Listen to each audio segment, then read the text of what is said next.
सावधान राहा. भक्ती मार्गामध्ये जा, तर त्या ठिकाणी तुम्हाला अशा तऱ्हेचा भाग जो आहे तो सांगता येईल. ओके. सर चुकून आधी आतापर्यंतचं रेकॉर्डिंग मी करायला विसरले होते. नाही, चालू होतं रेकॉर्डिंग तुमचं. नाही तुमचा नव्हतं चालू, आता झालं. अच्छा, हो, तर काय करू? थोडस आधीच तर काय जरासं बोलता का, जे ऍबसेंट तर असतील त्यांच्यासाठी थोडस प्लीज परत 1 2 3 घ्यायला लागेल. घ्या ना. मग चालेल सर, कारण कोण ऍबसेंट असेल त्यांना मिळेल ना. प्लीज. आता मला दिसलं रेकॉर्डिंग नाही झालंय. मगाशी लावलं होतं तुम्ही मॅडम, बघितलं मी. हो, पण तुमचं काहीतरी नेट माझं प्रॉब्लेम थोडंसं झाला, नेट मला गेलं. नाही कळलं. मी पण मी नाही, बघितलं की रेकॉर्डिंग नाही तुमचं हे दिसलं चालू. मला, म्हणून मी परत नाही केलं. नाही आता नाही परत नाही केलं, असं फर्स्ट टाइम झालं माझ्याकडून. मी पहिला काय बघितलं तर झालंय चालू माहिती का? होतं. काय बोला. झालंय, मध्येच मॅडम कडनं लिंक बंद झाली. हा, येस स्टॉपला, आणि ती लिंक बंद झाली. मला परत रिजॉईन करायला लागलं.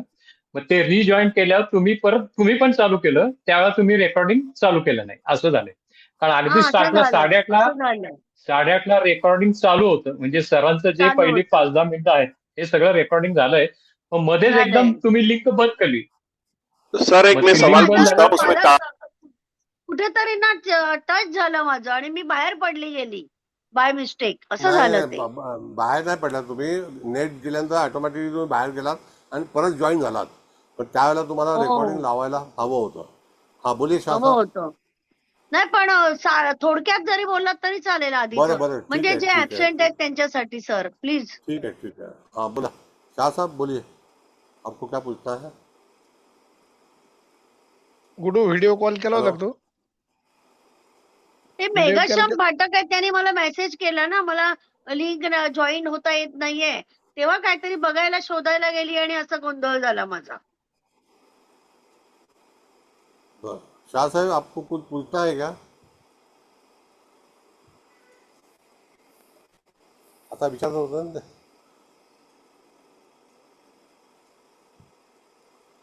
बरं, आपण जेव्हा रेकॉर्डिंग बंद झालं मॅडम, त्यावेळेला आपण त्या ठिकाणी शूलबिंदूच्या वरती चर्चा करून. हां, बोलिए बोलिए बोलिए, बोला ना.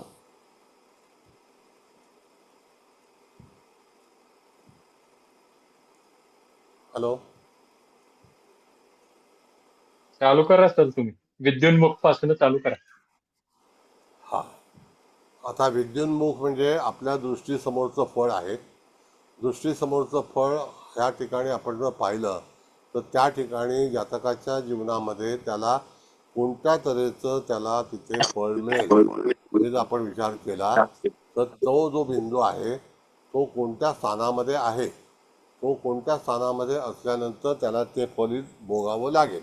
मग विद्युन्मुख बिंदू जो आहे तो कोणत्या स्थानाशी संबंधित आहे आपण जर बघितलं तर त्याला दृष्टीसमोरचं फळ म्हटलं जातं. तर कुठल्या स्थानामध्ये आहे पहा तुम्ही. स्थानात आहे ना, पंचम स्थान. हा, हा पंचम स्थानामध्ये. हा, तिथे मंगळ आणि चंद्र आहे, म्हणजे धनु राशीमध्ये आहे. बरं, आता त्यावेळेला तुम्हाला वय बघायचं आहे की कोणत्या वयाला त्या ठिकाणी तो बिंदू ॲक्टिव्ह होणार आहे. तर विद्युन्मुख हा त्या ठिकाणी धनुराशीमध्ये असल्यामुळे तिथे तुम्हाला तो पंचम स्थानाशी 29. संबंधित धनुराश कुठेशी आली तर धनुराश ही सप्तम स्थानामध्ये, म्हणजे पश्चिमेला आली. सप्तम स्थानामध्ये, पंचम स्थानामध्ये, पण सप्तमेला जी रास आहे. तर यदा कदाचित त्याचं वय जेव्हा असेल तर त्यावेळेला दृष्टीसमोरचं फळ म्हणजे काय, तर जातकाने जे पूर्वकर्मामध्ये काम केलं असेल, कार्य केलं असेल, त्याला अनुसरून त्याला ते फलित मिळेल. मग धनुरास ही पंचम स्थानात असल्यामुळे तिथे पंचम स्थानाचे ज्या ज्या गोष्टी पाहिल्या जातात त्या त्या गोष्टींचं त्याला फलादेश तिथे मिळेल.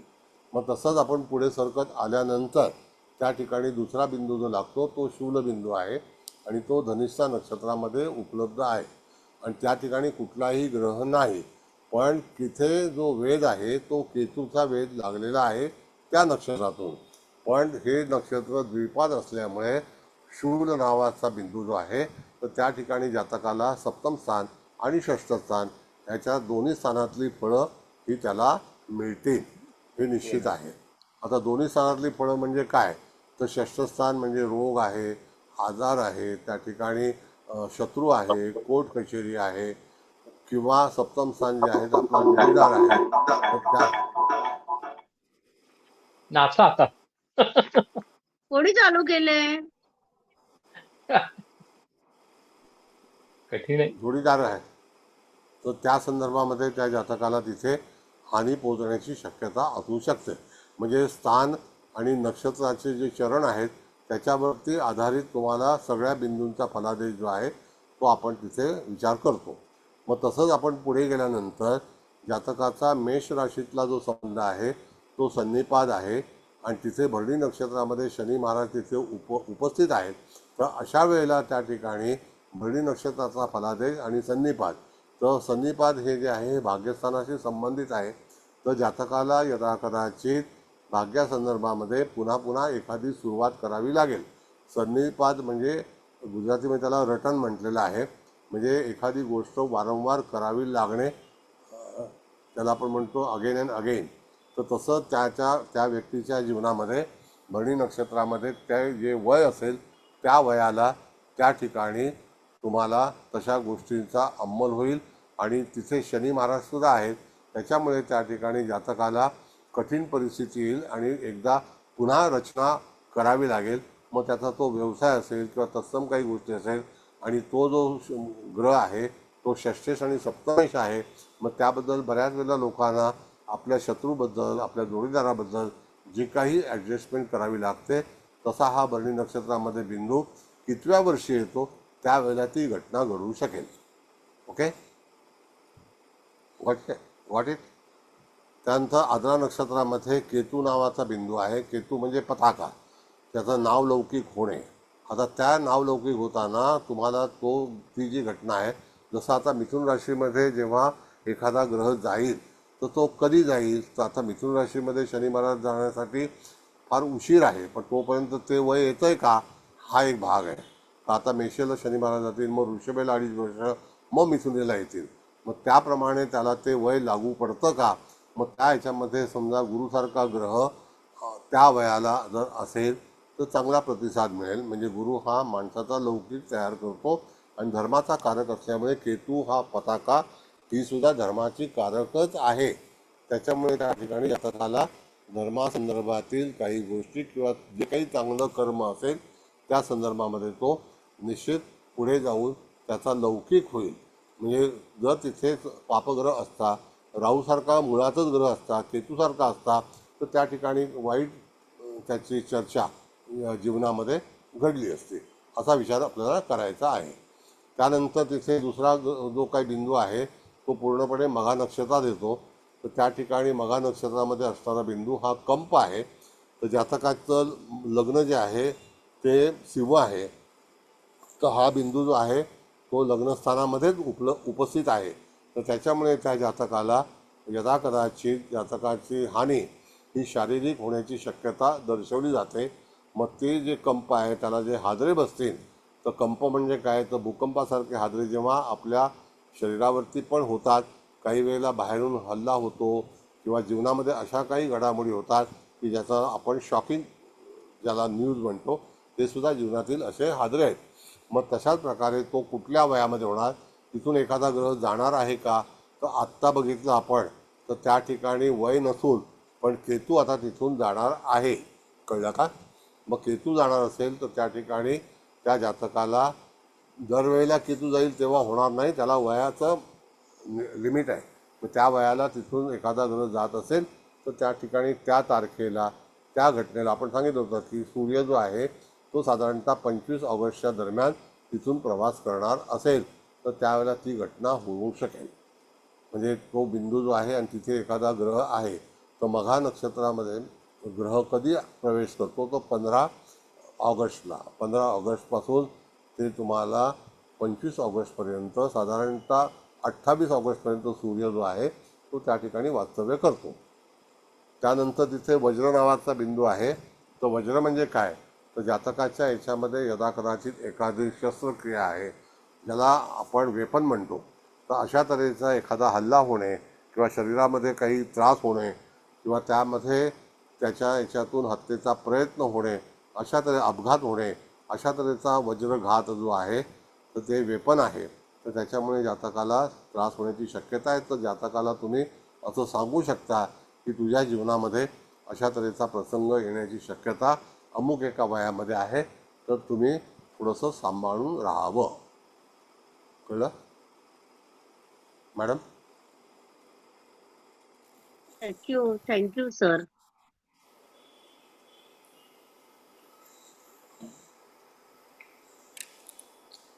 बरं, त्याच्यानंतर आता आपण एकदम खाली जर बघितलं तर त्या ठिकाणी रेकॉर्डिंग चालू आहे ना?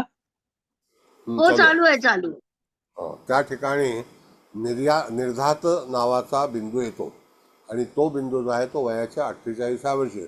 आता हे जे कंप, वज्र आणि निर्धात हे लागोपाठ त्या ह्याच्यामध्ये नक्षत्रामध्ये आलेले आहेत. मग त्या ठिकाणी आपण बघितलं तर निर्धात म्हणजे काय, आता एवढे प्रसंग जातकाच्या जीवनामध्ये येऊन गेल्यानंतर जातक हा ठरवतो की आता मला कुठल्याही तऱ्हेचं हे करायचं नाही, ज्याच्यामुळे मी निश्चय घेतोय की आता हा शेवटचा बिंदू आहे. तर माझ्या आयुष्यामध्ये एवढ्या काही घडामोडी घडलेल्या आहेत, तर आता तो डिसिजन घेतो की मी आता पुढे कुठल्याही तऱ्हेचं असं काम करणार नाही की ज्याच्या हातातून चुका झालेल्या आहेत.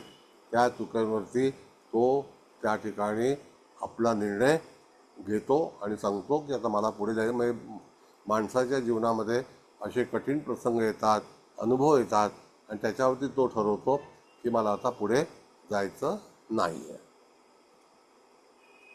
काही गोष्टींमध्ये. आणि तो जो आहे तो त्या ठिकाणी त्रिपाद नक्षत्रामध्ये आहे. तर त्याचं 3 चरण जे आहेत ते कन्या राशीमध्ये आहेत. मग तिथे निश्चय जो आहे तो कौटुंबिक काही आधार घेतो, कारण धनस्थान हे कुटुंबाचं आहे. त्याच्यातलं 1 चरण जे आहे धनुर्मास तो लग्नस्थानामध्ये आहे आणि 3 चरण जे आहे ते धनस्थानामध्ये आहे. आता एवढं हे जे काही आपण त्या ठिकाणी सूर्याचं नक्षत्र बिंदू वाचले, जर कोणाला कळले नसेल तर अवश्य विचारा, मी त्याच्यावरती उत्तर देईन. आता तुम्ही ते रिपीट केलं ना सर. सर आता सगळं रिपीट केलं तर एकदम पक्क झालं आमचं. हा, तर आपण विद्युन्मुख पहिल्यांदा पाहिला. हो हा, तर हो पण तो मॅडम. रवी पासून किती अंतरावर पाहायचा? का रवीच्या पुढचा ग्रह म्हणलं तरी इथं बुध पण आहे, मंगळ पण आहे, चंद्र पण आहे.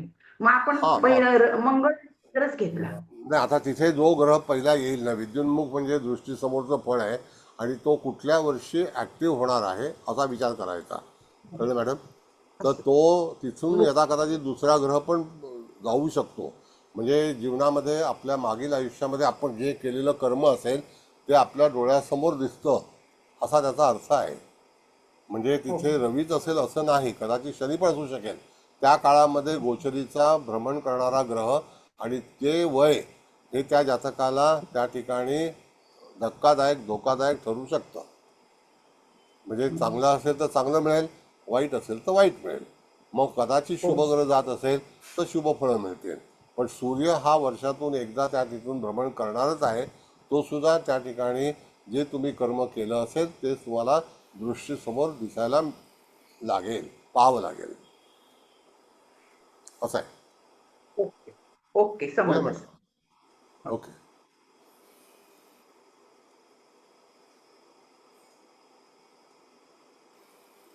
मग आता निर्धात केल्यानंतर तुम्हाला सूर्याचं नक्षत्र बिंदू जे आहे ते पूर्णपणे त्याचा आपण फलादेश घेतलेला आहे. कोणत्या वर्षी होईल, काय होईल, आता जर तुम्हाला काही प्रश्न विचारायचे असेल, कारण सर्वतोपरी चक्रामध्ये नंबर ऑफ फॅक्टर्स आहेत, त्याच्यामध्ये नाडीचा उपयोग होत नाही. त्याच्यामध्ये फक्त नक्षत्रातून त्या ठिकाणी त्याचं वय कन्सिडर केलं जातं आणि त्याच्यावरती त्याचा फलादेश हा निश्चित केला जातो. तर एक विचारू? हा बोला ना. तर आता इथे जसं वय दिलंय प्रत्येक नक्षत्रावाईज की कृतिकाच्या वरती चंडनाडी आणि 12, 39 आणि 66. तर तसं ते पुढे चक्र चालू झालंय म्हणजे कंटिन्यू केलंय. पण जिथे प्रत्येकाच्या कुंडलीत वेगवेगळं असेल ना, मग जिथे चंद्र आहे ज्या नक्षत्रात तिथून एक मानून ते पुढे नेत जायचं, असंच करायचंय ना? हो, आता कसं आहे मॅडम की कुठल्या बाबतीमध्ये तुम्ही विचारलं तर ते नक्षत्र जे आहे त्या नक्षत्राचा विचार करणं अत्यंत गरजेचं आहे. तर ते नक्षत्र कोणतं आहे आणि कुठल्या स्थानाशी संबंधित आहे हम्म. आणि ते कुठल्या दिशेला आहे. दिशा पण महत्वाची आहे.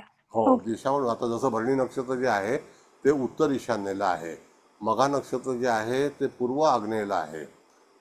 पूर्वा हा. नक्षत्र जे आहे ते पूर्व आग्नेयला आहे आणि त्या ठिकाणी आपण बघितलं तर त्याच्यानंतरचं उत्तरा नक्षत्र आहे ज्याच्यामध्ये निर्धार बिंदू आहे ते सुद्धा त्या ठिकाणी पूर्व दक्षिणेला आहे.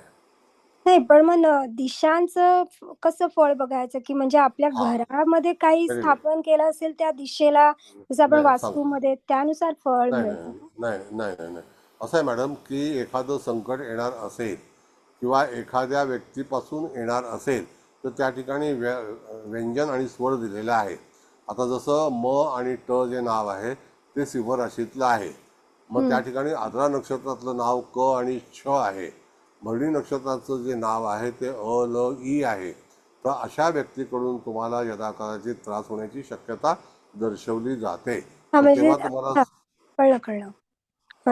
मग तुम्हाला स्वर आणि व्यंजनाचा आधार घेऊन नंतर एखाद्या जातकाने विचारलं की मला कोणत्या ह्याच्याशी संबंधित दुःख येऊ शकतं म्हणून मी तुम्हाला पहिलं सांगितलं की जर जे लग्न असेल त्याच्या अगोदरची राशी आणि नंतरची राशी आपल्या कुटुंबामध्ये कोण ना कोणतरी त्या राशीचा जन्म घेतं. आता त्याच्यामध्ये कसं आहे की 2 राशी मित्र आहेत, 1 राशी शत्रू असते. तर अशा वेळेला सुद्धा समजा मकर रास असेल तर मकर लग्नाला धनुरास ही पॉझिटिव्ह आहे आणि कुंभरास तर शनीची स्वतःची आहे. शनीची आहे. हा. Yes. मग तिथे गुरुचं आणि शनीचं जे रिलेशन आहे ते सम आहे, शत्रू नाही आहे. बरोबर. हा. मग ते आपण पहिला चर्चा केली होती. हो. तशाच प्रकारे तुम्हाला त्या ठिकाणी असा विचार करायचा आहे की जो बिंदू पडलेला आहे तो कुठल्या नक्षत्राशी संबंधित आहे तर तो संबंध तुम्हाला जोडून नंतर पुढे त्याचा विचार करून आपली मांडणी करायची. पण नक्षत्राचा अभ्यास असणं फार गरजेचं आहे. आता जे काही नक्षत्र आपल्याला ह्याला चॅट जीपीटीला वगैरे येतात त्याच्यामध्ये संपूर्ण फलादेश नाही. आता तुमचं इंग्लिश चांगलं आहे तर माझ्याकडे एक इंग्लिश पुस्तक आहे ते तुम्हाला पाठवेल. अतिशय चांगल्या व्यक्तीने लिहिलेलं आहे आणि हुशार आहे. चालेल तुम्हाला ते चालेल सर चालेल. थँक्यू. थँक्यू. आणखी कोणाला काही विचारायचं आहे का? सर पुस्तकाची पीडीएफ असेल तर ग्रुपवर टाकली तरी चालेल. नाही, ग्रुपवर नाही इंग्लिश टाकणार, पुस्तक. कॉपीराईट. हो सॉरी. मग आणि ते दुसऱ्याचं पुस्तक आहे, माझं नाही आहे. तर पर्सनलला पाठवाल का? हा, पर्सनला पाठवेल. पर्सनलला पाठवाल सर आम्हाला प्लीज. बरं, पुढे आणखी काय कोणाला?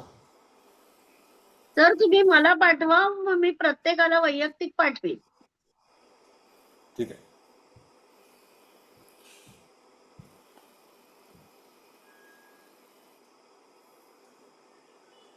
बरं, सूर्याचं नक्षत्र बिंदू बद्दल काही आहे का विचारायचं कोणाला?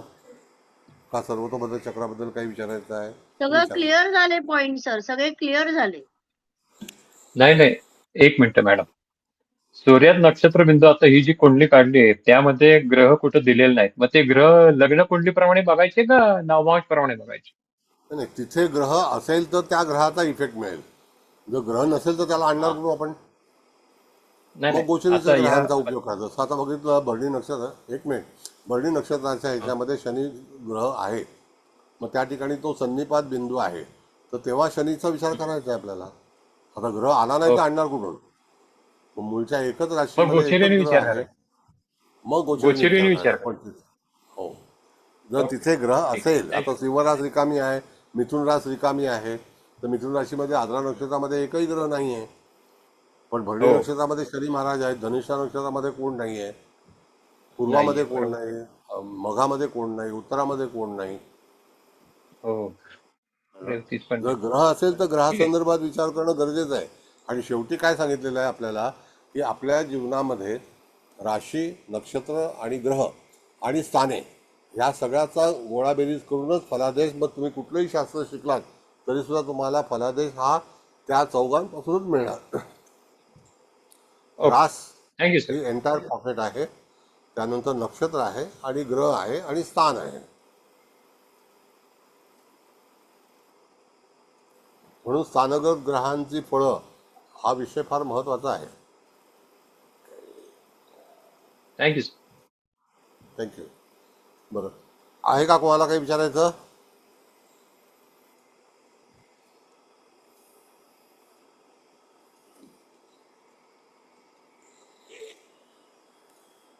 मॅडम, लोक 8:30 वाजता पण सुट्टी घेतात, काय कळत नाही मला.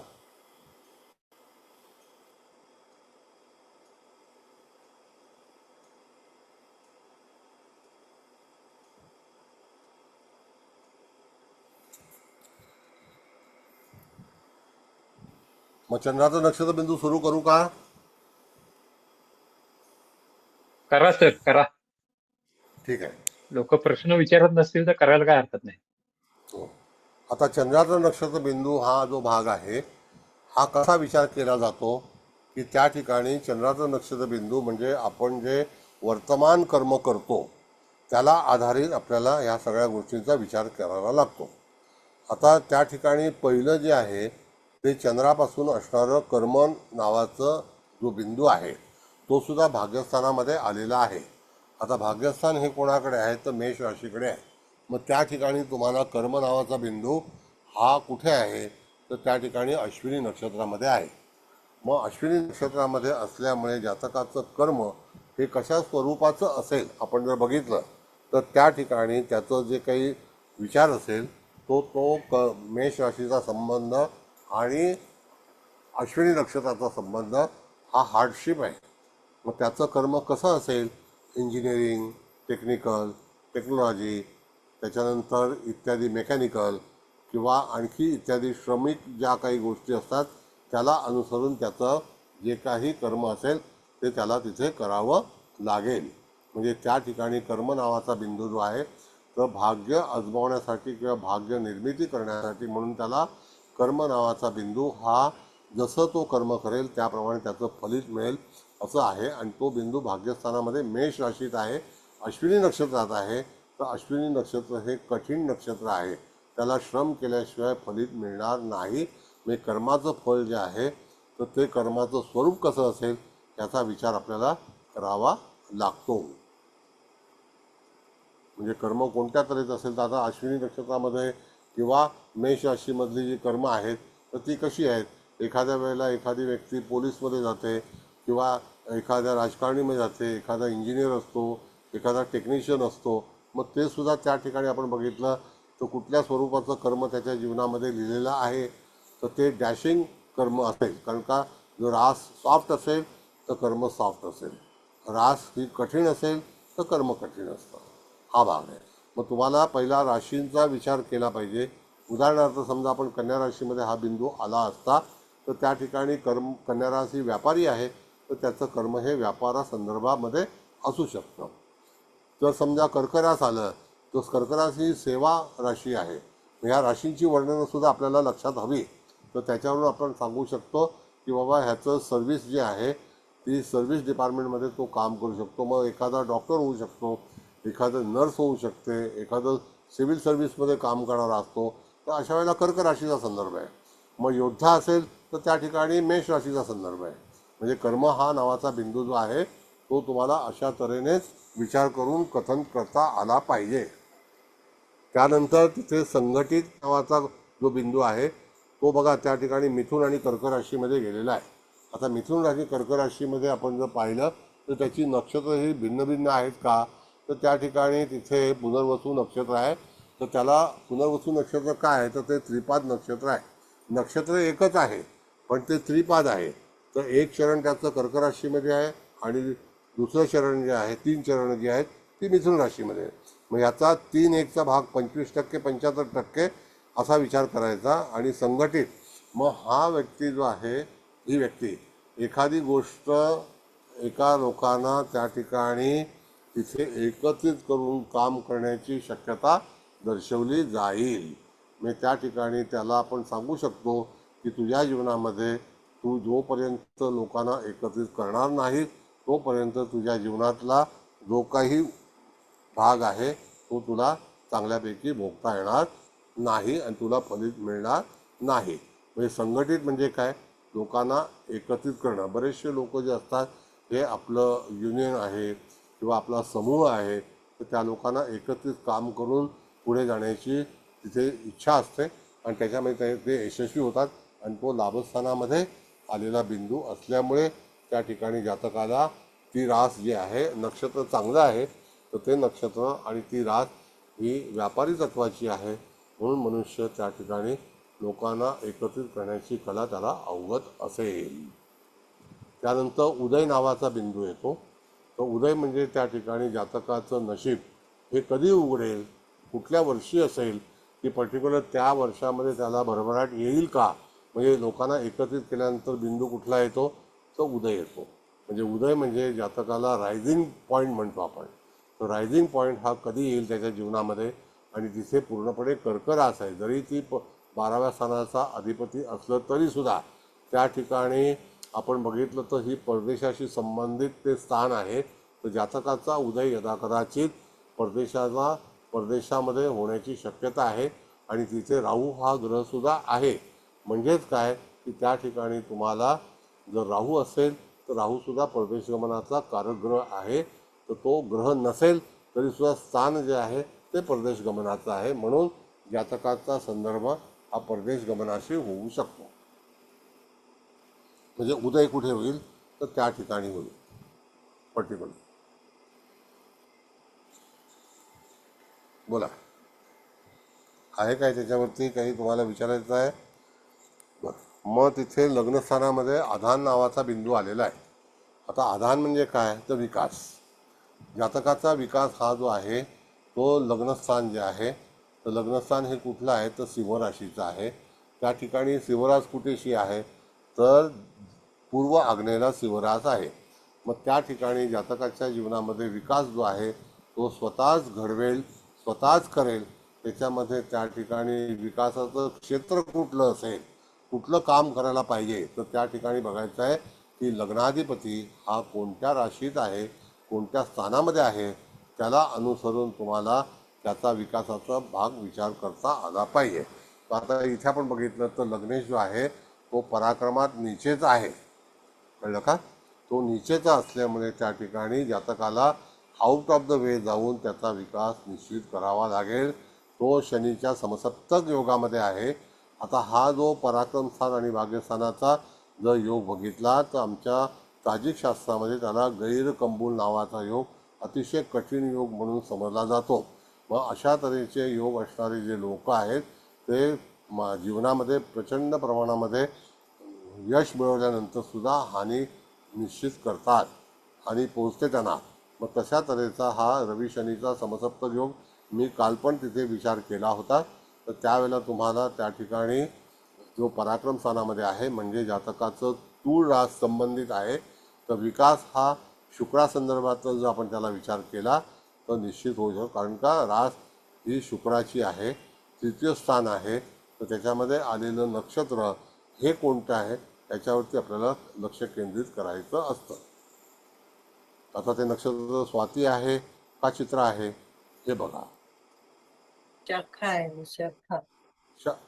विशाखा आहे ना मॅडम, रवी हा विशाखामध्ये आहे आणि तिथेच तो बिंदू आलेला आहे. तर त्या ठिकाणी त्याचं जे काही दक्षिण नैऋत्येला ती रास आहे ते जे नक्षत्र आहे, मग त्या ठिकाणी तुम्हाला तिथे विकास हा म्हणजे आधान म्हणजे विकास, कळलं का, तर तो करावा लागेल.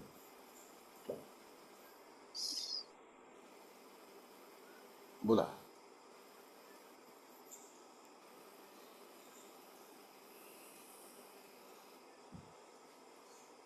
त्याच्याबद्दल आणखी काही आहे बघा. आता तिथे विकास नावाचा बिंदू, तिथे सूर्य आहे.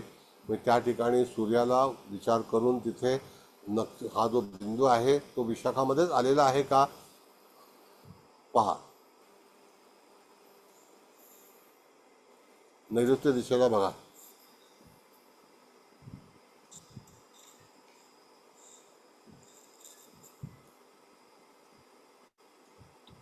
तर तो मॅडम चित्रा नक्षत्रामध्ये आलेला आहे, तो विनाश आहे.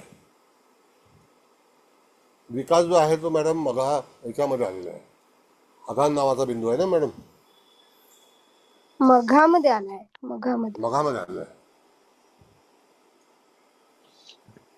मगामध्ये आलेला आहे.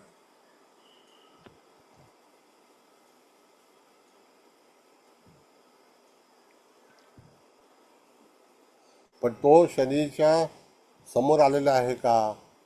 तर नाही. पंचम स्थानामध्ये आलेला आहे का? तो हो. लग्नस्थानामध्ये, सॉरी, लग्नस्थानामध्ये.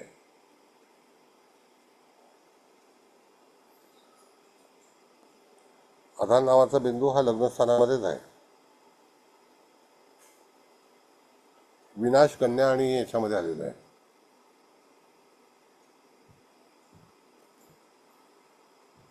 कन्या आणि तूळमध्ये,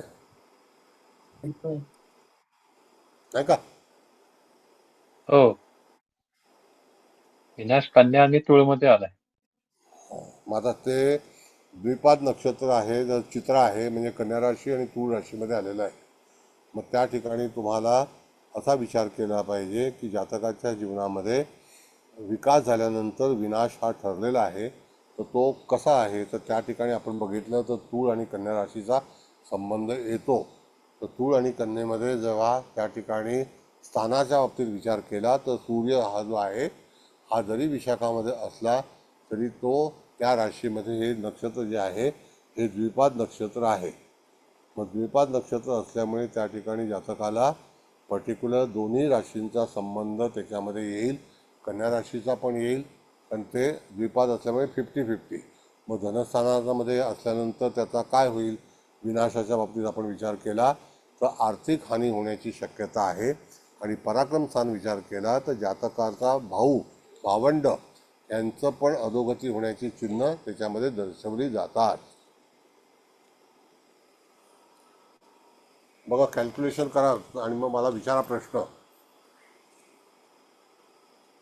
त्याच्यावरती तुम्ही तुमचं मत हे करू शकता. सांगा.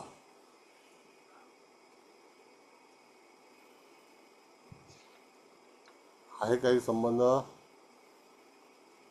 समजलं नसेल तर विचारा.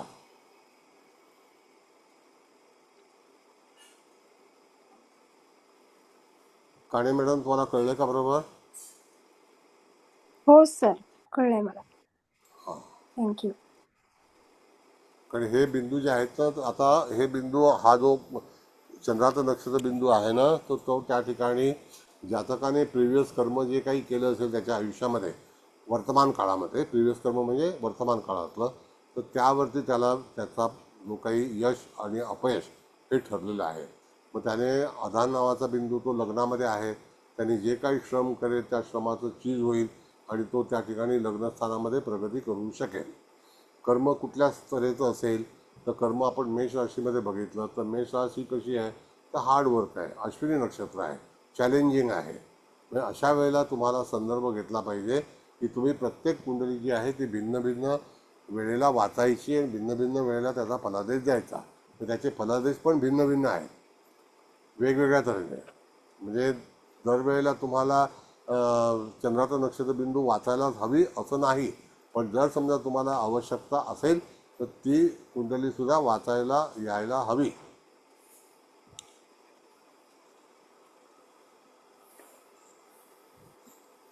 बोला.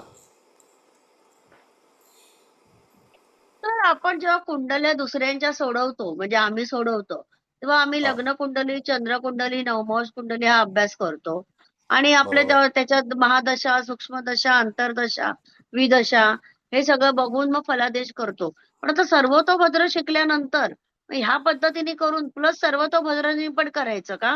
म्हणजे अशी मेथड नाही ठेवायची मग आम्ही? नाही, आता काय गंमत आहे मॅडम सांगतो तुम्हाला. सर्वतोभद्र चक्र हे तुम्हाला येतं आहे हे ज्यावेळेला क्लायंटला कळेल. आता समजा एखादं क्लायंट आले आणि तुमच्याकडे सॉफ्टवेअर आणि तुम्ही त्याची कुंडली काढून समोर ठेवले तर त्याला त्याची एक स्पेशालिटी जाणवते की आपल्याकडे अशी कुंडलीतून भविष्य बघायला पाहिजे. आणि जेव्हा तुम्ही त्याला लग्नापासून सुरुवात करता मग नवमाशामध्ये जाता, प्रयोग तोच आहे, सिस्टम तीच आहे. फक्त सर्वतोभद्र चक्रामध्ये वेदशास्त्राला म्हणजे ज्या वेळेला एखादी घटना घडेल त्यावेळेला वेद लागला असेल तर त्यावेळेला ती घटना अतिशय तीव्र होण्याची शक्यता आहे, म्हणजे ती कठीण होईल. आणि जर शुभ वेद असेल तर तो कधी लागणार आहे त्याची जी काही गोळाबेरीज आहे ती तुम्हाला पूर्णपणे वेदावरती अवलंबून आहे. पण बाकी सगळा जो प्रोसेस आहे, आता हे सूर्याचं नक्षत्रबिंदू, चंद्राचं नक्षत्रबिंदू हे ऑप्शनल आहे. ते सुद्धा तुम्ही वाचू शकता की या वयामध्ये या वेळेला तुला त्रास होण्याची शक्यता आहे, तर तेव्हा थोडंसं सांभाळून राहा. म्हणजे तिच्या हातामध्ये ज्यावेळेला किंवा त्याच्या हातामध्ये जेव्हा तुम्ही पत्रिका सुपूर्द करता, तर त्यावेळेला त्याला असं वाटतं की नाही, माझ्याकडे ही पत्रिका आहे, त्याच्यामध्ये पूर्णपणे वय लिहिलेलं आहे आणि त्याच्यामध्ये डायग्राम आहे. आता जसं आपण वास्तू करतो आणि ऑटोकॅडवरती जेव्हा डायग्राम काढतो, तर त्यावेळेला एक जातकाला चांगल्यापैकी व्यवस्थित कळतं की खरोखर वास्तुतज्ञ जो आहे तो हुशाराने आपल्याला असा डायग्राम काढून दिला आहे. तसंच सर्वतोभद्र चक्राचं आहे. तुम्ही जेव्हा त्याच्यासमोर ती पत्रिका ठेवता, तर तो उत्साही होतो, अरे बाप, हे कधी आपण बघितलंच नव्हतं. कळलं का? हा भाग आहे.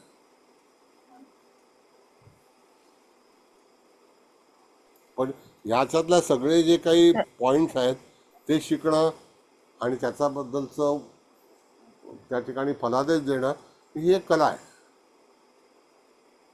पण कधी बघा तुम्ही मॅडम, एक नवीन आधुनिक गोष्ट जेव्हा त्याच्यासमोर ठेवता तुम्ही, की हे असं पण शास्त्र उपलब्ध आहे, ते युनिक आहे, पण त्याला तुम्ही पत्रिका ठेवल्यानंतर ही कलर पत्रिका जेव्हा तुम्ही त्याच्यासमोर ठेवता, तेव्हा त्याला असं वाटतं, अरे कमाल आहे, हे असं असू शकतं. नाही, क्युरिओसिटी वाढते. प्रत्येक व्यक्तीला एक नाविन्य तयार होतं. म्हणजे असं ज्योतिषाची आहे. पण लेवल हाय आहे हे दिसतं. हो हो. सर्वतोभद्रमुळे आता तुमची लेवल एकदम आमच्यासाठी एम्परर आहे तुम्ही. नाही नाही, असं काय नाही, परत काय नाही, तुम्ही पण पण तुमच्यासारखं व्हाल कोण? ना. तुमच्यासारखी तुम्हीच, दुसरं कोण नाही, नाही. असं काय नाही मी मॅडम, असं सांगते काय. ना माझा अनुभव एवढ्या वर्षाचा. कोण हा. नाव पण घेत नाही सर्वतोभद्रचं. आणि आज तुम्ही इतके वर्ष घेताय आणि तुमचा केवढा कमांड आहे त्याच्यावर सर. तर ती हरिकृपा आहे, बाकी आपलं काही नाही आहे. तर ते परमेश्वराने सांगितले म्हणून आपण हा अभ्यासही करायचा. पण काही जे नियम असतात ना मॅडम, ते आपल्या जीवनामध्ये लग्नकुंडलीवरून हे घडतातच. त्याच्यामध्ये अगदी तुम्ही मेडिकल ॲस्ट्रॉलॉजीमध्ये गेलात, तुम्ही नवमाशामध्ये गेलात, तुम्ही आता जसं आपण बघितलं खवेदांश कुंडली येते षोडश वर्गामध्ये. खवेदांश कुंडलीवरून जेव्हा तुम्ही फलादेश करायचा प्रयत्न कराल, खवेदांश म्हणजे काय, ही ख म्हणजे आकाश, बरं, ख म्हणजे खगोल, आणि त्या खगोलातून जे काही निर्णय होणार आहेत ती 40 कलेची कुंडली आहे. अतिशय इंटरेस्टिंग आहे. आणि त्याच्यावरून जेव्हा तुम्ही एखाद्याचं भविष्य सांगता, तर अचूक निर्णय त्यावेळेला येतो. इन 40 डिग्री 40 कलेमध्ये जेव्हा एखादा ग्रह प्ले करतो, त्याला अचूकता येते. तो कुठल्या स्थानातून जाणार आहे, कुठल्या ओव्हरलॅपिंग होणार आहे, तो खरोखर तिथून जाताना तुम्हाला काय फलादेश देणार आहे. तर निश्चितच जे कोणी षोडश वर्ग शिकणार आहेत, तर त्यांनी खवेदांश कुंडलीचा जास्तीत जास्त वापर करावा, किंवा त्रिशांशाचा. असं आहे.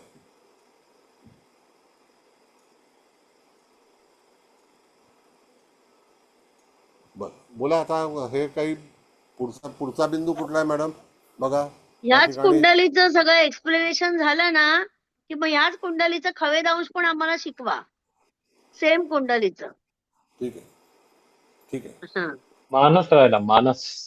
हा, मानस म्हणजे मानसिक इच्छा. मानस म्हणजे काय, की त्या ठिकाणी एखादी व्यक्ती ठरवते की मला आता अशा तऱ्हेने वागायचं आहे, निर्णयात्मक आहे. मग मानस बिंदू हा कुठे झालेला आहे, पडलेला आहे, कोणत्या वर्षी आहे, म्हणजे तो कुठल्या वर्षी तिथे सुरू होतो, वर्षाला फार महत्त्व आहे. मग मनुष्य डिसिजन घेतो की आता मी ठरवलेलं आहे की आता मी पुढे ह्या सगळ्या क्षेत्रामध्ये कधीही जाणार नाही. मला हे एवढं अपयश मिळालेलं आहे, एवढ्या सगळ्या घटना माझ्याकडे घडलेल्या आहेत, मी विकास केला होता, पण त्यानंतर विनाश पण झाला. मग अशा वेळेला मी आता कुठल्याही ह्याच्यामध्ये पडणार नाही. तो त्याचा निश्चय असतो, म्हणून तो निश्चय तो तिथे घेतो. ते वय काय असेल, मनुष्य कितीही जरी धावला तर त्यानंतर त्याला त्या निर्णयाला जावं लागतं आणि पुन्हा ती लिंक त्याची तुटते. असं आहे. परत त्याला उभं राहावं लागतं. हा भाग. ओके. आता हे चंद्राचं नक्षत्र बिंदू जे आहेत हे आपण वाचले, तर त्या ठिकाणी तुम्हाला त्याचा काही हे वाटतोय का, सांगा. नाही तुम्ही मग राज आणि तंतोतंत बरोबर सांगताय सर. राज आणि राज आणि अभिषेक जो अभिषेक आहे, राहिले. हा, राज आणि अभिषेक जो बिंदू आहे तो चतुर्थ स्थानामध्ये आलेला आहे. आता ज्या वेळेला हा. मनुष्य एखादा चांगला निर्णय घेतो आणि तो सांगतो की मी आता कुठल्याही याला जाणार नाही, मी माझं स्वतःचं व्यवस्थितरित्या करणार, त्यावेळेला परमेश्वराची कृपा होते आणि चतुर्थ स्थान म्हणजे आपलं वास्तव्य, त्या ठिकाणी राज आणि अभिषेक नावाचा बिंदू आहे. राज म्हणजे काय, आपल्याला एखादी गोष्ट अतिशय चांगल्यापैकी प्राप्त होणे, सिंहासन मिळणे आणि त्या ठिकाणी आपल्याला ताबा मिळणे, आपलं वर्चस्व तयार करणे. आणि ते वर्चस्व आपल्याला कुठे मिळेल, कुठल्या स्थानाशी संबंधित मिळेल, तर ते चतुर्थ स्थानाशी संबंधित आहे. म्हणजे भुलावा व्यक्ती वापस वही पर आता है जहाँ से वो निकल जाता है. मग तशाच याच्यामध्ये आपण जर बघितलं तर चतुर्थ स्थान हे बलवान आहे. तर त्या ठिकाणी राज नावाचा बिंदू आलेला आहे आणि अभिषेक नावाचा बिंदू पण तिकडेच आहे. मग तो कदाचित ज्येष्ठा आणि अनुराधा नक्षत्राशी संबंधित असेल, कारण का तो चतुष्पाद नक्षत्राशी संबंधित आहे. मग चतुष्पाद नक्षत्र कुठलं आहे तर अनुराधा आणि ज्येष्ठा. त्याचं विभाजन झालेलं नाही. तो विशाखामध्ये असता तर विभाजन झालं असतं, पण त्या ठिकाणी तो चतुष्पाद नक्षत्राशी संबंधित आहे. कळलं. मग आता राज म्हणजे काय तर त्याला सत्ता मिळणे, त्याच्या अधिकारामध्ये वाढ होणे, त्याला जे काही गेलेलं आहे ते परत मिळणे असा भाग केला जातो. आणि अभिषेक म्हणजे त्याच्यावरती लोकांचा वर्षाव होणे, की आता ही व्यक्ती जी आहे ती प्रसन्न आहे, त्या सगळ्या याच्यातून ती बाहेर निघालेली आहे आणि तो त्या ठिकाणी चांगलं आयुष्य जगू शकतो. त्यावेळेला वय जे आहे तर ते वय कन्सिडर करायचं. आणि त्यावेळेला तिथे गोचरीचा ग्रह जात असेल, फक्त राहू केतू शनी सोडून, आणि रवी तर जाणारच आहे, रवी बुध शुक्र चंद्र तर वारंवार जाणार आहे, पण त्या ठिकाणी त्या वयाला त्या वर्षी त्या महिन्यामध्ये हा आलेला आहे. तर त्या ठिकाणी तुम्ही बघितलं तर सूर्य हा 15 नोव्हेंबर नंतर तिथे प्रवास करेल. 15 नोव्हेंबर नंतर 1 जानेवारी ते 15 जानेवारी 1 डिसेंबर ते 15 डिसेंबर हा तिथे 2 बिंदू निश्चित तो हासिल करेल. आणि तिथे रवीचाच जास्तीत जास्त आपण विचार करावा, सूर्याचा.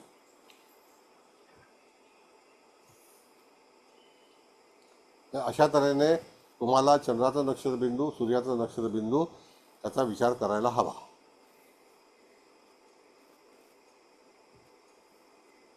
आता तुम्हाला सर प्रतिप्रश्न एक असेल तर प्रश्न विचार. हा हा, बोला बोला एक बोला, प्रश्न नो प्रॉब्लेम. विचारू सर. हा, विचारा. जे आता तुम्ही सिक्वेन्सने सांगितलं की कर्म, संघटित, उदय, म्हणजे हे जे आपण बोलतो की अगोदर त्याने कर्म केलं, नंतर संघटित झाला, नंतर समजा परदेशात उदय झाला, नंतर त्याचा विकास झाला, नंतर परत विनाश झाला, म्हणजे ह्या सिक्वेन्सनेच आपण त्याचं वाचन करायचं का? जसं आपण हो लग्न हो. कुंडली लग्नेशापासून वाचतो किंवा प्रथम स्थानापासून वाचतो, नंतर चंद्र घेतो, म्हणजे त्याप्रमाणे मग हे कर्मापासून वाचायचं की भाग्यापासून, म्हणजे असं काही सिक्वेन्स नाही, आहे का? कर्म कर्म पहिलं आहे, कर्म पहिलं आहे. आपण ओके. आपला जो स्टार्ट आहे ना मॅडम, कसं असतं की माणसाचं हा. कर्म हे फार महत्त्वाचा बिंदू आहे. तर त्या ठिकाणी हम्म. विद्युन्मुख हा पहिला भाग आहे सूर्याचा नक्षत्र बिंदूचा. तर तशीच ही सिक्वेन्स मॅडमने ओके नोट दिली आहे, त्याच्यामध्ये तुम्हाला पाहता येते. मग असं आहे ते. Okay okay. कळलं का. ठीक पण आहे ठीक. तुम्हाला हम्म. त्या ठिकाणी त्या सिक्वेन्स, जसं आता मी तुम्हाला सांगतो विकास झाला, तर विकास झाल्यानंतर हम्म. म्हणजे यश मिळालं, पण अपयश पण नंतर येणारच आहे. आता जसं शेअर मार्केट हम्म. अप्स अँड डाऊन असतं, त्याला एखाद्या वेळेला मार्केट चांगलं चढतं, एखाद्या वेळेला मार्केट पटकन डाऊन होतं. मग तिथे अधोगती पण आहे आणि विकास पण आहे. हम्म. असं बरोबर. आहे, लॉस पण आहे आणि प्रॉफिट पण आहे. हम्म. बरोबर आहे. ठीक आहे. ओके. आता याच्यामध्ये आणखी एक गोष्ट सांगतो मॅडम, की जर समजा हम्म. यदा कदाचित तुम्ही वर्तमान कुंडली काढली तरी सुद्धा तुम्हाला हे सगळे बिंदू त्या ठिकाणी उपलब्ध असतील, तर त्यावेळेला तुम्हाला वयाचा भाग घ्यायचा नाही. त्यावेळेला काय करायचं आहे, समजा ही तुम्ही वार्षिक कुंडली बनवली आहे, तर त्यावेळेला हम्म. वार्षिक कुंडली बनवताना तुम्हाला चंद्र गृहीत धरून किंवा सूर्य गृहीत धरून या 2 कुंडल्या निश्चित होतात, तयार होतात. मग त्यावेळेला हम्म. पर्टिक्युलर तिथून रवीवरतीच जास्तीत जास्त भर द्यायचा, की सूर्य हा त्या ठिकाणी जाणार आहे, तो कदाचित लॉस करेल, कदाचित प्रॉफिट करेल. मग त्या ठिकाणी ते स्थान बदलेल, कदाचित त्याच्यावरून जेव्हा हे जे सगळं बनतं तर चंद्र आणि सूर्य यांच्यापासून तो कितवं नक्षत्र आहे, त्यावेळेला विद्युन्मुख, मानस किंवा सन्निपात, वज्र, कर्म, शूल हे सगळे बिंदू सूर्यापासून तयार होतात. कळलं का. आणि चंद्रापासून. मग तुम्हाला जर समजा वर्तमान काळामध्ये सर जातकाला भविष्य सांगायचं असेल तर तिथे अवेलेबल आहे, करू शकता. आता तो प्रकार कसा आहे की आपण जसं गोचरीची कुंडली काढतो, वार्षिक कुंडली काढतो, तसं सर्वतोभद्र चक्रामध्ये जातक आपल्याकडे ज्या दिवशी आलाय, ज्या वेळेला आलाय, ती वेळ टाकून तुम्ही जर लग्न कुंडली त्याची बनवली तर तुम्हाला सगळं साहित्य तयार मिळेल आणि त्याला तुम्ही त्याला गाईडलाईन देऊ शकता की ह्या महिन्यामध्ये अशा अशा गोष्टी तुझ्या जीवनामध्ये घडतील. हा एक मुद्दा आहे. ओके, म्हणजे प्रश्न कुंडलीसारखं. येस. पण इथे सर्वतोभद्र चक्र. मग आता हो त्यावेळेला हो जर तुम्हाला पर्टिक्युलर एखाद्या ग्रहाच्या बद्दलची विचारधारा करायची असेल, राशीची करायची असेल, तर तुम्हाला कुठे जायचं आहे, राईट जाय का लेफ्ट जायचं आहे. आता जसं की लेफ्ट साईडला सूर्याचा नक्षत्रबिंदू आहे, राईट साईडला चंद्राचा नक्षत्रबिंदू आहे. तर तुम्ही तुमच्याकडे साहित्य आहे, तुम्हाला काय वाचायचं आहे. जसं एखादी गोष्ट तुम्हाला करायची आहे, तुमचा मोठा उद्योग आहे, तर तुम्हाला नेमकं काय करायचं आहे असं आहे ना, बरोबर. तर करू शकता. त्यामध्ये तुम्ही त्याचा विचार घेऊ शकता, त्याच्यातून निवड करू शकता. तुमच्याकडे मटेरियल हवं आणि तुमच्याकडे स्पीच हवं की ही गोष्ट या वेळेला घडेल. आणि जेव्हा कन्सल्टन्सी म्हणून तुम्ही कराल तर लोकांना एक वेगळ्या तऱ्हेची विचारधारा. आता नुसतं आपण लग्न जमवणं वगैरे करतो तर याच्यामध्ये ती गोष्ट समाविष्ट नाही. पण लग्नात येणारं सुखदुःख हे पाहू शकतो. पण कुंडली मॅच मेकिंग नॉट ॲडवायझेबल एनीबडी. कुंडली मॅच मेकिंग हा एक फक्त नमुना आहे, टेबल आहे की त्याच्यावरती आपण, पण ते लग्नात किंवा वैवाहिक जीवनामध्ये जी ॲडजस्टमेंट आहे, दुःख आहे किंवा जे फायदे आहेत ते आपल्या नशिबावरती अवलंबून आहे. त्याच्यामध्ये तुम्ही काहीही करू शकत नाही. त्या दोघांच्याही पत्रिका वर्क करतात असं तर आहे. काही लोकांचं जन्मतारीख नाही माहिती, हे नाही माहिती, 2-2 हां. मुलं झालेली असतात. मी खूप कष्टातनं आलो वर, मी अमुक आलो. अशा माणसाच्या बाबतीत आपण कसं करणार? प्रश्न कोणती मांडणार ना त्यावेळेला. तो येस. ज्यावेळेला आपल्या इथं आला त्यावेळेस तर हो सर्वतोभद्र हो. काढणार ना आपण. येस. त्याच्यावरनं त्याला आपण सांगू शकतो. नक्की त्याला काढू शकतो आपण. दुसरा एक येस. भाग असा आहे की समजा तुम्हाला पहिलं भावंड असेल त्याचं, किंवा तो पहिला हां, जन्माला आला, आईचं लग्न हां. कोणत्या वर्षी झालं किंवा वडिलांचं लग्न कुठल्या वर्षी झालं, तर त्यावेळेला त्याचा हं. जन्म कोणत्या सालाचा झाला हे आपण अंदाज काढू शकतो. आणि त्याच्यावरती कसं असतं की त्याचं जे नाव आहे त्याच्यावरून चंद्राचा शोध घ्यायचा असतो आणि त्याची जी काही ओके. स्ट्रक्चर आहे त्याच्यावरून लग्नाचा शोध घ्यायचा असतो आणि सूर्याचा घ्यायचा असतो. ओके. महिना थँक काढायला सुद्धा तुम्हाला तिथे जर तुम्ही पामिस्ट्रीमध्ये ते शिकवलं गेलं असेल तर त्या ठिकाणी तुम्हाला तो हात बघून त्याच्यावरती जे साईन्स असतात त्याच्यावरती जन्म महिना तुम्ही निवड करू शकता असं आहे. ओके.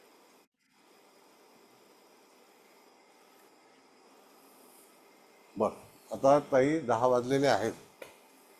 आणखी काही विचारायचं तुम्हाला? होय होय 10 वाजले. सॉरी या सर, तुम्हाला काहीतरी गडबड झाली त्यामुळे परत रिपीट नाही, इट्स करायला ओके. लागलं त्याबद्दल. असं काही नाही, असं काही नाही. It's my duty. तसं काही नाही.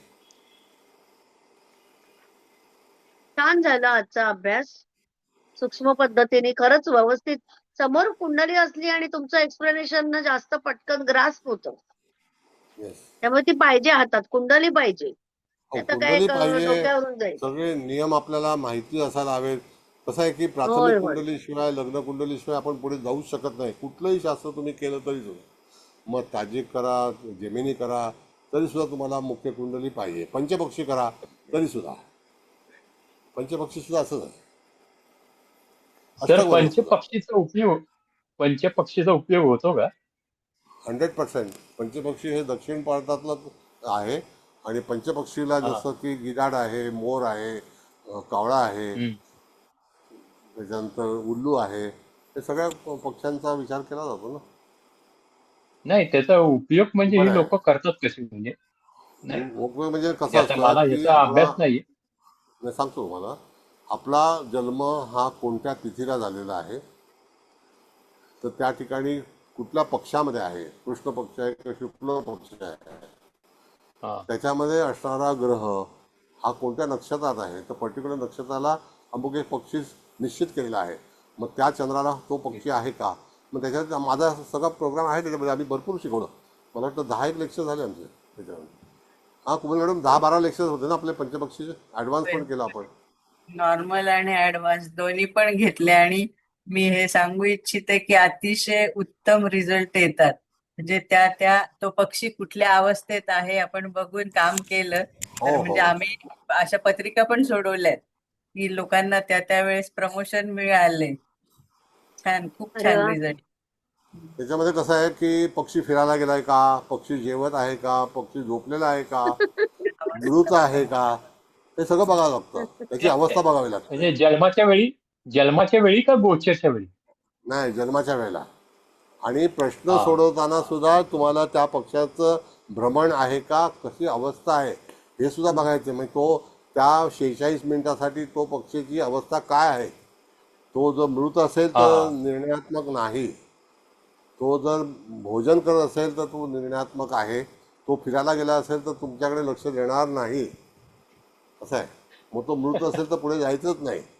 मग असे बरेचसे फॅक्टर्स आहेत हा. त्याच्यामध्ये, पूर्णपणे हा. शिकवले. म्हणजे ते एवढं इझी नाहीये म्हणजे ते. आता कसं आहे माहिती आहे का कठीण आहे साहेब, म्हणजे ते कठीण आहे. हा. नाही कठीण नाही असं मॅडम, आपल्याला वाटतं कठीण. नाही, त्या अवस्था तुम्हाला डिफाईन करता आली पाहिजे व्यवस्थित, नक्षत्रानुसारच ना. हो, नक्षत्र आणि पक्ष, अवस्था डिफाईन. कृष्ण पक्ष का हो, शुक्ल पक्ष. पक्ष. कृष्ण आणि शुक्ल पक्षामध्ये तो आता कुठे आहे बाबा या 46 मिनिटात असं हो हो येस. मग त्याची विश्रांती अवस्था घेत असेल तर आता नाही. वर्तमान आणि जन्माच्या वेळेला कुठला पक्षी आपल्या नशिबात होता. आता जसं माझं हा. धनिष्ठा नक्षत्र आहे तर धनिष्ठा नक्षत्राला गिधाड पक्षी आहे. तर मग ओके. मला त्या गिधाडाच्या प्रमाणेच अनुभव येणार, असं आहे. हो. मग मोर पक्षी असेल तर मोरासारखे अनुभव येणार, कावळा असेल तर कावळ्यासारखे आहे, घुबड असेल तर घुबडासारखे आहेत. मग असे पंचपक्षीचा फार मोठा अभ्यास आहे तो. म्हणजे लोकांनी त्याला क्षुल्लक समजले, 2-5 हजार रुपये कमवण्यासाठी नुसतं 4-5 दिवस क्लास घेतला, तसं नाही. पूर्णपणे त्याचं फलित आणि हे दिलं पाहिजे, गणित, असं आहे. आम्ही त्याच्यापेक्षा आणखी आपण जिबू सिम्बॉल शिकवले होते, ते पण एकदम फॅन्टॅस्टिक आहे. जिबू 3.5 सिम्बॉल, महिने कंटिन्युअस. जिहू. हा. हो जिहू सिम्बॉल. जिबू सिम्बॉल शिकवले होते, अँजल शिकवले होते, टेरो शिकवलं होतं. सगळे लेक्चर्स आमचे 450 लेक्चर्स आहेत जवळपास. आणि ते अगोदरचे 500 आहेत ते वेगळे, 1000 लेक्चर झाले. अजूनही आम्ही आकाशिक वगैरे रिलीज केली नाही. आकाशिक नाही, केपी नाही. आणखी मॅडम हे पण आहे ना दुसरं स्विचवर्ड. Yes yes sir. तर ते स्विचवर्ड पण आहे. नवतारामध्ये पण ताऱ्याचा सिम्बॉल असतो ना, तो पण वापरतात ना नवतारा. नवतारा ही वेगळी स्टोरी ताऱ्याचा आहे. symbol. त्याच्यामध्ये हा. त्याचं हे पण आहे, वेगवेगळे त्याचे प्रकार वेगळे आहेत नवतारामध्ये. त्याचं वृक्ष तर काही लोकांनी नंतर सिम्बॉल. नवतारामध्ये त्यांनी काय केलंय, ताराचक्राचा विचार केलेला आहे काही ठिकाणी. हा. ज्याचं फाउंडेशन मिळत नाही नवताराचं. हा. हे फॅब्रिकेटेड वाटतं नवतारा, पण नवतारा पंचपक्षी फॅब्रिकेटेड नाही आहे, इट्स ॲक्च्युअल. नाही. आणि दक्षिण भारतातली ऍक्च्युअली प्राचीन विद्या आहे. ज्योतिषशास्त्रात आहे. हा, नाही प्राचीन विद्या आहे, म्हणजे हो ती का? पुराणी प्राचीन आहे. मला वाटतं साधारणतः 1000 वर्ष झाली असतील. दिवाळीनंतर हरकत करू नाही. मॅडम. हा 15 बोला. दिवसाचं वगैरे. हो दिवाळीनंतर हो 15 दिवसाचं किंवा 20 तुम्ही दिवसाचं हे तुम्ही पंचपक्षी करूया. तुम्ही नेपाळ फिरून या, नेपाळ फिरून या, मग करू. ठीक आहे ताई, धन्यवाद तुम्हाला, तुमचे आभार. आणि मी निघतो. Thank you very much. All the sorry best. Sir, thank you. तुम्हाला ओके. परत सॉरी बोलते, नाही डबल नाही बोलावं इट्स लागलं, ओके. एक्स्ट्रीमली नाही नाही, सॉरी. असं काही नाही, असं काही नाही. It's okay. Thank you very much madam. Thank you, thank you. Bye, good night. Good night.